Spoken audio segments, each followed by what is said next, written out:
श्री प्राणनाथ प्यारे की जय, श्री धाम के धनी की जय। श्री प्राणनाथ निज मूलपति, श्री महराज सुना, तेज कुंवर श्यामा युगल को, पल पल करूं प्रणाम, पल पल करूं प्रणाम। बोलो श्री प्राणनाथ प्यारे की जय। साथ जी शोभा देखिए, करे कुर्बानी आतम। साथ जी शोभा देखिए, करे कुर्बानी आतम। वार डारो नख सिख लो, ऊपर धाम धनी खसम, ऊपर धाम धनी खसम। साथ जी शोभा देखिए, करे कुर्बानी आतम। करी कुर्बानी तीन कारण, परीक्षा सबकी हुए। करी कुर्बानी तीन कारण, परीक्षा सबकी हुए। करे कुर्बानी जुदे जुदे, करे कुर्बानी जुदे जुदे, साच झूठे दोए। साथ जी शोभा देखिए, करे कुर्बानी आतम। साथ जी शोभा देखिए, करे कुर्बानी आतम। वार डारू नख सिख लो, ऊपर धाम धनी खसम, ऊपर धाम धनी खसम। साथ जी शोभा देखिए, करे कुर्बानी आतम। कुर्बानी को नाम सुन उलसत सारे अंग, पीछे होते जो मोमीन, पीछे होते जो मोमीन, दौड़ लिया तीन संग। साथ जी शोभा देखिए, करे कुर्बानी आतम। साथ जी शोभा देखिए, करे कुर्बानी आतम। जिन दिस मेरा पीऊ बसे, तीन दिस पर ओ कुर्बान। जिन दिस मेरा पीऊ बसे, तीन दिस पर ओ कुर्बान। रोम रोम नख सीख लो, रोम रोम नख सीख लो, वार डारू जीव सो प्राण। साथ जी शोभा देखिए, करे कुर्बानी आतम। साथ जी शोभा देखिए, करे कुर्बानी आतम। वार डारू नख सिख लो, ऊपर धाम धनी खसम, ऊपर धाम धनी खसम। साथ जी शोभा देखिए, करे कुर्बानी आतम। सूरातन सखियन का मुखते कयो न जाए, महामत कहे सो समया, महामत कहे सो समया, निपट निकट पहुँचाए। साथ जी शोभा देखिए, करे कुर्बानी आतम। साथ जी शोभा देखिए, करे कुर्बानी आतम।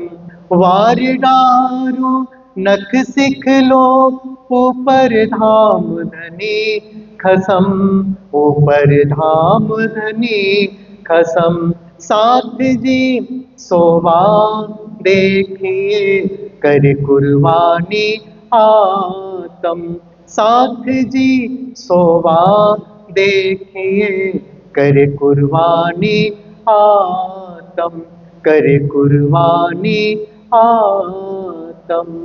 बोलो श्री प्राणनाथ प्यारे की जय। अंत माहेली रे महामत भाजवी, हृदय माही करवो प्रकाश, पछे ने देखाड़ू घेर मुखागल, जे मसोहेलो आवे मारो साथ, जे मसोहेलो आवे मारो साथ। बोलो कृष्ण कन्हैया लाल की, श्री निजानंद स्वामी की, श्री प्राणनाथ प्यारे की, महारानी बाईजुराज की, महाराजा छत्रसाल की, गुरुजी मंगलदास महाराज की, श्री कृष्ण प्रणामी धर्म की, तीनों पुरी धाम की, सर्व सुंदर साथ की, अटकले एक माँ पामिए प्रणाम। उपस्थित धर्म प्राण शिरोमणि सुंदर साथ जी, माताएं बहनें भाइयों, धर्म चर्चा, ज्ञान चर्चा, भक्ति चर्चा, देखिए धर्म की चर्चा होना, जब जब भी धर्म की चर्चा करते हैं तो धर्म का विस्तार होता है, लोग धर्म की ओर आकर्षित होते हैं, क्योंकि चर्चा सुनने से आकर्षण बढ़ जाता है, फिर लोगों के जीवन में परिवर्तन भी आता है। जब धर्म कथा धर्म चर्चा सुनते हैं तो कुछ स्वभाव में बदलाव लाने की सोच, विचार में बदलाव लाने की सोच भी आती है, हम चेंज हो जाएं, कुछ जीवन में परिवर्तन लाएं, सोच समझ में परिवर्तन लाएं। तो इस प्रकार से आप देखिए कि धर्म हमेशा मनुष्य को सही दिशा की ओर आगे बढ़ाता है, धर्म कभी नुकसान नहीं करता, बाकी और चीजें नुकसान करती है। आप देखिए पाप तो बहुत बड़ा नुकसान करता है, अगर उस मार्ग में कोई चला तो उससे तो बड़ा भारी नुकसान कुछ है नहीं, जन्म जन्मांतर 84 का चक्कर चलता रहेगा। पर धर्म हमेशा हितकारी होता है, धर्म हमेशा सहयोगी होता है, हमेशा हमारा उत्थान करेगा, धर्म ऊपर की ओर उठाएगा, पतन नहीं करता है। धर्म हमारे विचारों को भी ऊपर उठाता है और जीवन स्तर को भी ऊपर उठाता है, और साथी भाइयों में भी एक इज्जत दिलाता है, और हमेशा हम अपने आप को स्वच्छ बना सकते हैं, पावन बना सकते हैं और सुखी बना सकते हैं। तो ये क्या है कि धर्म के द्वारा एक देन है, योगदान है, तो इस योगदान को हम समझें। देखिए दुनिया में 3 चीजें हैं ना, धर्म, विधर्म, अधर्म कहते हैं ना। तो देखिए धर्म का अर्थ क्या है कि नीति नियम से चलना, आचरण से चलना, सच्चाई से चलना और भलाई के साथ चलना, इसको धर्म कहा जाता है। और अधर्म क्या है कि धर्म के मार्ग के विपरीत चलना, आचरण भी नहीं, नीति नियम भी नहीं, सोच समझ भी नहीं, खाद्य अखाद्य का भेद भी नहीं, इसको अधर्म कहा जाता है। जो शास्त्रों में बताया उस विधि से जो चलता है उसको धर्म कहा जाता है, और जो शास्त्रों की विधि विधान के विपरीत चलता है उसको अधर्म कहा जाता है। फिर एक और शब्द है विधर्म, वो क्या है, कभी कभी मन में शंका होती है कि वो भी एक शब्द तो है ही, विधर्म। तो विधर्म का अर्थ होता है अन्य लोगों से जो धर्म हम सीखते हैं, अपनी परंपरा को छोड़कर, अपनी संस्कृति को छोड़कर, अपने जो है वास्तविकता को छोड़ करके, जिस भूमि में हम जन्मे, जिस देश में हम जन्मे, जिस परंपरा में हम जन्मे, जिन माता पिताओं से हम जन्मे, वो एक धार्मिक परंपरा से जुड़े हुए हैं, पर उनको छोड़ करके एकदम से बाहर देश से आए हुए धर्म का अनुकरण करना, धर्म परिवर्तन कर देना और दूसरे धर्म के अनुयायी होना, जो कोई और संस्थापक है और किसी क्षेत्र में पैदा हुआ धर्म है और किसी क्षेत्र में विकसित हुआ धर्म है, ऐसे धर्म में लग जाना उसको विधर्म कहा जाता है। जैसे सनातन हिंदू परंपरा में जो लोग जी रहे हैं, जो पैदा हुए, जो इस देश में पैदा हुए, अब विदेश से आए हुए धर्म का अनुकरण करने लगे तो उसको विधर्म कहा जाता है। और विधर्म क्या है कि वो नुकसानदायी होता है। कैसे नुकसानदायी होता है कि आप विधर्म में आप जुड़ गए, परधर्म में आप जुड़ गए, परधर्म भी उसको कहा जाता है। गीता में श्री कृष्ण ने परधर्मो भयावह कहा है, स्वधर्मे निधनम श्रेय परधर्मो भयावह, अपने धर्म में मर जाना अच्छा है, पर दूसरे के धर्म को स्वीकार करना खतरनाक है, भयावह है, ऐसा श्री कृष्ण ने कहा है।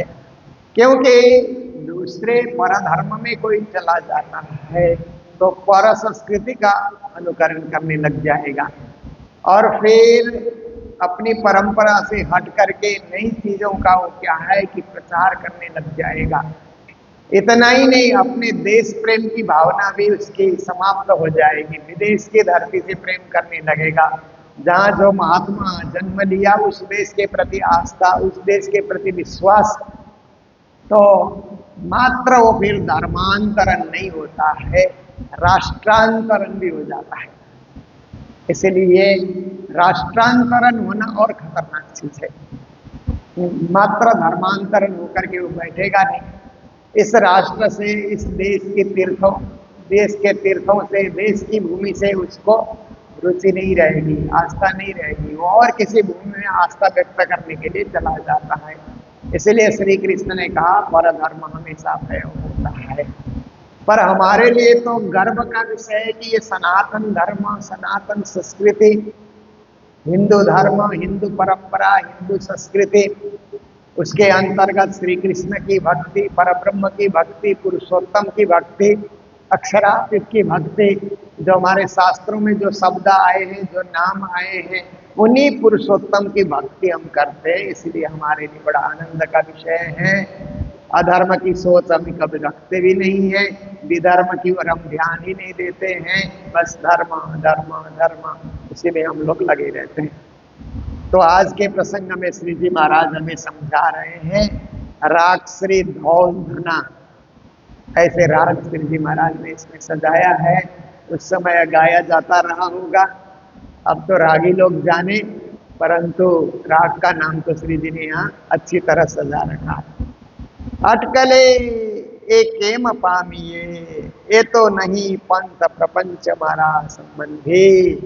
प्राणनाथ जी कहते हैं अटकल से मात्र परम पद नहीं पाया जाता, पूर्ण विश्वास, पूर्ण समर्पण, पूर्ण आस्था, पूर्ण भक्ति चाहिए। मात्र अटकल लगा करके कुछ होने वाला नहीं है। जैसे परमात्मा के विषय में मात्र अटकल हम लगा रहे हैं, हाँ होंगे, परमात्मा भी होंगे, मोल मिलावा भी होगा, परमधाम भी होगा, 25 पक्ष भी होगा, ऐसे करके केवल अटकलें हम लगा रहे हैं। पूर्ण विश्वास है ही नहीं, पूर्ण सोच नहीं है, तो कैसे पहुंचेंगे? अटकल से नहीं पहुंचते हैं। कहीं भी हमको जाना है तो पूरा एड्रेस चाहिए, पूरा ठिकाना चाहिए वहां जाने के लिए, उसके बिना नहीं पहुंच सकते। देखिए चिट्ठियां डाली जाती है, पूर्ण ठिकाना नहीं है तो चिट्ठियां नहीं पहुंचती है, लौट लौट करके आती है। मैसेज आप डालिए, आजकल तो मैसेज का जमाना आ गया है ना, चिट्ठियों का जमाना चला गया। मैसेज आप डालिए, पर जिसको मैसेज कर रहे हैं उसका ठिकाना, पूरा एड्रेस आपके पास नहीं है, और वो www करके आता है ना, ओ आपका मेल नंबर, मेल आईडी बोलते हैं ना, मेल आईडी आपका ठीक नहीं है तो फिर आप कितना ही मेल कीजिए सामने वाले को नहीं पहुंचेगा। ऐसे ही राज्य का पूरा ठौर ठिकाना पता लग जाना, वो भी निश्चयात्मक ढंग से, पूर्ण विश्वास से, पूर्ण समर्पण के साथ परम धाम का पूरा पूरा ठिकाने का पता लग जाना, तभी हम वहां जा सकते हैं। अटकल से नहीं जा सकते। अटकले एके में पावी, ये तो नहीं पंथ प्रपंच मारा संबंधी। श्री जी कहते हैं ये संसार का ही ठिकाना नहीं है। संसार के ठिकाने में तो किसी से पूछ पूछ करके भी जा सकते हैं, पर परम धाम की यात्रा है तो आत्मा अकेले जाती है, वहां किसी से पूछना कुछ है ही नहीं, अकेले जाना है। संसार में तो यात्रा करते हैं तो कई यात्री और भी साथ चले हुए होते हैं, इसीलिए पूछ करके हो जाता है कि यहाँ जाने का रास्ता किधर है, ऐसा। बेहद के मार्ग में किसको पूछेंगे, हमारी आत्मा तो अकेले आकाश में उड़ करके जा रही है, कोई आसपास कुछ दिखलाई भी नहीं देता है। इसीलिए ये संसार के प्रपंच का, संसार के ये पंथ का, ये परम धाम जाने का मार्ग नहीं है, बेहद का मार्ग है। इसलिए मारा संबंधी श्री जी कहते हैं, हे मेरे साथी संबंधी, हे मेरे सुंदर साथ, आप पक्का कीजिए कि परम धाम कहाँ है और कैसे उस दिव्य परम धाम में जागना है। एने पगले न पहुंचा है, कहते हैं इस ताल से। पगला मतलब पाँव को कहते हैं ना, गुजराती भाषा में पगला कहते हैं पाँव को। हम लोग तो पगला बोलेंगे तो पागल आदमी को बोलते हैं ना, पर ये गुजराती में श्री जी महाराज लिख रहे हैं, इसीलिए ये पाँव। तो देखिए ये जिस पाँव से हम चल रहे हैं ना, इन पाँव से चल करके नहीं जाएंगे, आत्मा के पाँव से चल करके जाएंगे, क्योंकि परम धाम में तो आत्मा ही जाती है, शरीर नहीं जाता। इसलिए जिस चाल से हम चल रहे हैं, जिस गति से हम चल रहे हैं, शायद ये गति धीमी गति है और इस गति में वो परम धाम तक पहुंचने की शक्ति नहीं है। इसीलिए आत्मा की गति को बढ़ाओ, भक्ति की गति को बढ़ाओ, भावना की गति को बढ़ाओ। श्री जी महाराज यही हमें निर्देश दे रहे हैं, आदेश दे रहे हैं कि ढील ढौल करके आराम करते रहोगे। सुबह पूजा करने के लिए भी बड़ा देर आप कर रहे हो, इधर उधर तैयार हो रहे हो, फोन में बातें कर रहे हो। सेवा पूजा से पहले किसी से बातें क्यों करना, कोई ऐसी कोई इमरजेंसी क्या आ जाती है, अगर इमरजेंसी आ भी गई तो हम क्या कर सकते हैं, हमारे हाथ में तो कुछ है ही नहीं। इसलिए मैं भी कोशिश करता हूँ कि चर्चा के बाद ही फोन उठाया जाए, क्योंकि चर्चा से पहले फोन उठाएंगे तो कोई कोई फोन टेंशन देने वाले फोन भी आते हैं ना, तो चर्चा में फिर वो रस नहीं आएगा, वो आनंद नहीं आएगा। चर्चा एक भक्ति सागर है, भक्ति सागर में हम डूबने जा रहे हैं और टेंशन लेकर के, तो क्या हम डूबेंगे उसमें। इसीलिए मैं भी कोशिश करता हूँ कि सुबह अपने मोबाइल को चार्ज में डाल दिया, आरती करी, आरती पूजा करके फिर वाणी चर्चा, प्रणाम, तन मन धन अर्पण प्रणाम सब कुछ हो जाने के बाद फिर जाकर के फिर देखते हैं किसी ने अब कल कर रखा है तो पता तो लग ही जाता है, मिस कल है किसी का, तो फिर जरूरी है तो उठा लो, नहीं जरूरी है तो दोबारा करेगा, उसको जरूरी है तो दोबारा भी तो कर सकता है। तो फिर हम व्यवहार में उतरे। ये टेलीफोन सुनना ये तो व्यवहार है ना, जगत का काम है, कोई आ रहा है कोई जा रहा है, किसको कोई चीज़ की जरूरत है तो ठीक है वो हम करेंगे, क्योंकि हम संस्था में हैं, हम संस्था के लिए काम कर रहे हैं, धर्म के लिए काम कर रहे हैं। तो कोई पारायण लगाना चाहता है, पूजा कराना चाहता है, घर की समस्या को दूर करना चाहता है, तो ठीक है इसमें हम लोग लगे रहेंगे। पर सुबह सुबह तो राज्य से जुड़ाव, पहला जुड़ाव अपने धनी से, अपने पिया से, अपने राज से, अपने पुरुषोत्तम से, अपने अक्षरातीत पूर्ण ब्रह्म से हमारा जुड़ाव होगा। तो कहते हैं वो गति तेज गति होती है। सुबह सुबह राज्य से जुड़ाव रखा, दुनिया वालों से जुड़ाव नहीं रखा, रिश्तेदारों से जुड़ाव नहीं रखा, तो आपकी गति तेज है मान लिया जाएगा। सुबह सुबह ही फोन में बैठे, पूजा देर से करेंगे, क्या है घर में ही तो है पूजा, मुझे ही तो पूजा करनी है, आराम से करेंगे, ऐसा करके राज्य की पूजा में विलंब कर रहे हैं और किसी से गप्पे मारने में 15-20 मिनट लगा रहे हैं, ये भक्ति से आप नहीं तरेंगे। श्री जी कहते हैं आपकी इस गति से वो परम पद पाना बहुत दुष्कर है। जी हाँ, चौकस न कीजे चित्त हमारा संबंधी। संबंधी कहते हैं मेरे सुंदर साथ परम धाम के संबंधी, परम धाम के साथी। कहते हैं चित्त में चौकस करो, पक्का करो। चौकस ये भी गुजराती शब्द है ना, पक्का करना, निश्चित करना। तो देखिए निश्चित करना ही होगा। निश्चयात्मक बुद्धि कहते हैं ना, एक अनिश्चयात्मक बुद्धि होती है कि कुछ निश्चय ही नहीं है। तो कल आप कहीं जाएंगे, जा भी सकते हैं, नहीं भी जा सकते हैं, बोलता है निश्चयात्मक बुद्धि नहीं है। निश्चयात्मक बुद्धि हो तो हम जाएंगे, जाकर के रहेंगे, करेंगे, ऐसी बुद्धि होती है। तो आप देखिए बुद्धि को, कल पूजा आप करेंगे, हाँ जरूर करेंगे, कल आरती आप करेंगे, जरूर करेंगे, निश्चयात्मक बुद्धि है ना। निश्चयात्मक बुद्धि नहीं है तो पता नहीं नींद खुलेगी कि नहीं खुलेगी। नींद खुल गई तो करेंगे पूजा, नींद नहीं खुली, नींद खुली तो आरती में, मंगला आरती में आएंगे, नहीं खुली तो नहीं भी आ सकते हैं। तो अनिश्चयात्मक बुद्धि हो गई, वो डामाडोल बुद्धि है। तो ऐसी बुद्धि से नहीं तरा जाएगा। श्री जी कहते हैं चौकस करो, पक्का करो, दृढ़ बुद्धि बनाओ कि कुछ भी हो जाए मंगल आरती नहीं छोड़ेंगे, कुछ भी हो जाए मंगल आरती समय से करेंगे, उसमें देरी होने नहीं देंगे। क्योंकि राज्य की आरती और राज्य का श्रृंगार, राज्य को भोग धराए बिना हम कहाँ खाने बैठ गए, है ना। पहले तो उनको कराना चाहिए ना, श्री राज्य को भोग धरा करके, फिर बाद में वो प्रसाद पाए और हम नाश्ता पानी करें। खुद ही नाश्ता पानी करने के लिए बैठ गए तो हमारी भक्ति क्या हुई। इसलिए पक्का करना है, चित्त में निश्चित करना है। जी हाँ, अटकल तिहाँ भ्रांतड़ी। श्री जी महाराज कहते हैं जहाँ अटकल है ना, होगा कि नहीं होगा, ऐसे जिस प्रकार के अनिश्चयात्मक सोच है वहाँ भ्रांतियां भी आ जाती है, भ्रम भी, भ्रम भ्रांतियां भी वहाँ बढ़ जाती है। अने भ्रांत तो थई आड़ी पाल। और ये जो भ्रांतियां हैं यही विघ्न है, यही मार्ग में रुकावट के रूप में आ जाते हैं।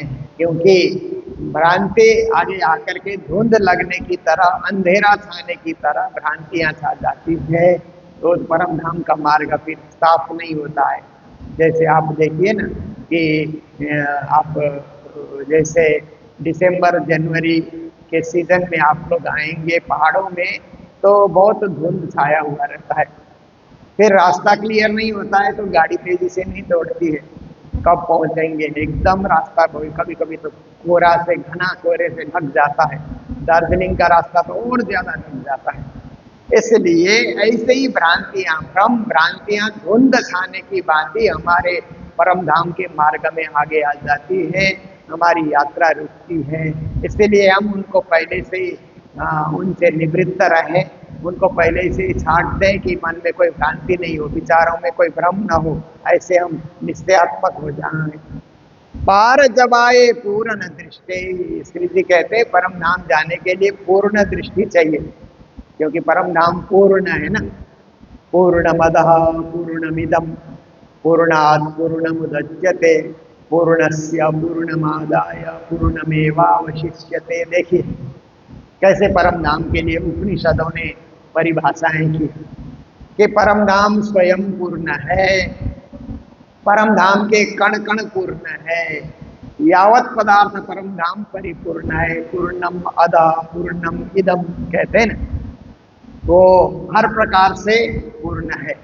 पूर्णात् पूर्णम उदच्यते कहते हैं पूर्ण से पूर्ण का ही आगमन होता है, पूर्ण से पूर्ण ही निकलता है, अपूर्ण निकलता ही नहीं है।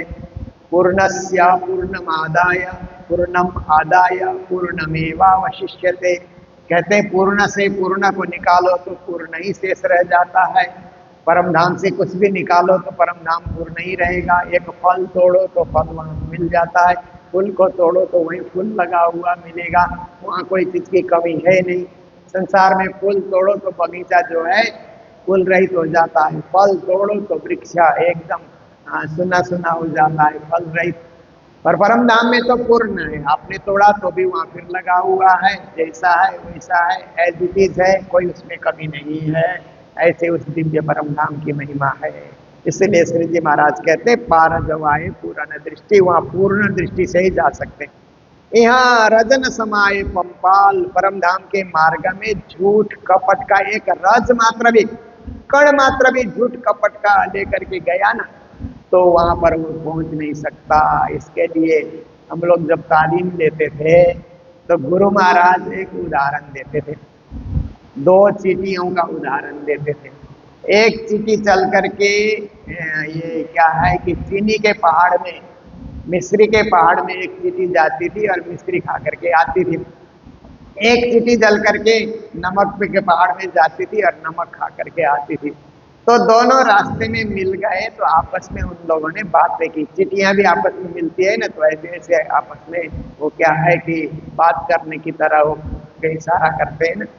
तो एक ने पूछा कि तो कहाँ जाके आ रही है, तो मिस्री के पहाड़ में बड़ा मीठा है, नमकीन पहाड़ है, नमकीन है। तो मिस्री वाली चीटी ने कहा अरे बहन बहन का नमक खा रही है, तो खारा खारा उसमें कोई स्वाद नहीं है, मेरे साथ चलो मिस्री के पहाड़ में कल, तो तुमको भी बहुत स्वाद आएगा, बहुत भारी स्वाद आएगा। तो नमक वाली जो चीटी थी उसने कहा ठीक है चलते हैं, कल स्वाद दूसरा ही लेंगे। पर जाने के टाइम उसके मन में विचार आया कि वहां स्वाद आए ना आए, नमक का स्वाद तो आ ही रहा है। तो एक नमक का छोटा सा कण मात्र मुंह में लेकर के वो चीटी चली गई। उधर स्वाद ना आए तो ये पहले वाला स्वाद तो है, और उधर जाकर के वो मिस्र के पहाड़ को चाटती है, परंतु स्वाद नमक का ही आ रहा है, अंदर नमक का कण है ना, इसलिए। तो बाद में उसने पूछा कि कैसा स्वाद आया, मेरे को तो वही नमकीन स्वाद ही आ रहा है। अरे बहन कोई गलती है तेरे से, कहीं नमक का कुछ ढेला छुपा करके तो नहीं लाई है? कहती है हाँ कुछ तो है, ढेला तो नहीं है पर एक कण मात्र है, उसको थूक दे, उसको निकाल दे। निकालने के बाद मिस्री के पहाड़ को चाटना शुरू कर, तब तुमको स्वाद आएगा। तो ऐसे ही झूठ, फरेब, बेईमानी, संसार के तो दुर्गुण हैं, अवगुण हैं, उनको त्याग करके जब हम सद्गुणों का स्वाद लेने लग जाते हैं तो स्वाद ही निराला हो जाता है। पर दुर्गुण को अंदर छुपा करके हम सद्गुणों का स्वाद लेने के लिए जाएं, झूठ को छुपा करके परम नाम की प्राप्ति करने की सोच बना करके जाएं, तो परम नाम का स्वाद मिलेगा में नहीं, परम नाम भी नहीं मिलेगा। इसके लिए श्री जी कहते हैं यहाँ रज न समाये पंपाल, झूठ कपट का एक रज मात्र भी परम नाम लेकर के नहीं जा सकते, और रुकावट आ जाती है। इसलिए निर्मल बने, पवित्र बने, स्वच्छ बने, महान बने, दिव्य बने, भव्य बने, और अपने उदार विचारों को लेकर के परम धाम की यात्रा करें। यही आज की चर्चा का सार है। इसलिए इन्हीं शब्दों के साथ अभी की चर्चा को विराम दे रहे हैं। बोलो सतगुरु महाराज की, श्री प्राणनाथ प्यारे की, सर्व सुंदर साथ की। जहाँ अटकल तिहाँ भ्रांतड़ी, अने भ्रांत तो थई आड़ी पाल। पार जवाए पूर्ण दृष्टे, यहाँ रजन समाये पंपाल। यहाँ रजन समाये पंपाल। बोलो श्री प्राणनाथ प्यारे की, सदगुरु महाराज की, श्री धाम के धनी की प्रणाम।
जय